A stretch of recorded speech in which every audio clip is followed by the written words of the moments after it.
আফগানিস্তানের পূর্বাঞ্চলে পাকিস্তান সীমান্তের কাছে ৬ মাত্রার ভূমিকম্প অনুভূত হয়েছে। এতে কয়েকশো মানুষ নিহত হওয়ার আশঙ্কা করা হচ্ছে। দেশটির স্বাস্থ্য মন্ত্রণালয়ের বরাত দিয়ে বার্তা সংস্থা রয়টার্স জানিয়েছে, একটি গ্রামে এখন পর্যন্ত ৩০ জন নিহত হওয়ার খবর মিলেছে।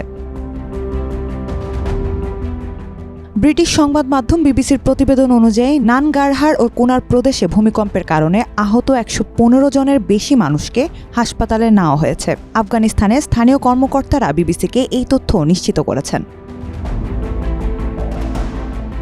যুক্তরাষ্ট্রের ভূতাত্ত্বিক জরিপ সংস্থা ইউএসজিএস-এর তথ্য অনুযায়ী স্থানীয় সময় ৩১ আগস্ট রাত ১১:৪৭ এই ভূমিকম্প হয়। রিখটার স্কেলে এই ভূমিকম্পের মাত্রা ছিল ৬ এবং এর উৎপত্তি স্থল ছিল ভূপৃষ্ঠের ৮ কিলোমিটার গভীরে। মূল কম্পনের পর আরও ৩টি আফটার শক অনুভূত হয়। সেগুলোর মাত্রা ছিল ৪.৫ থেকে ৫.২ এর মধ্যে।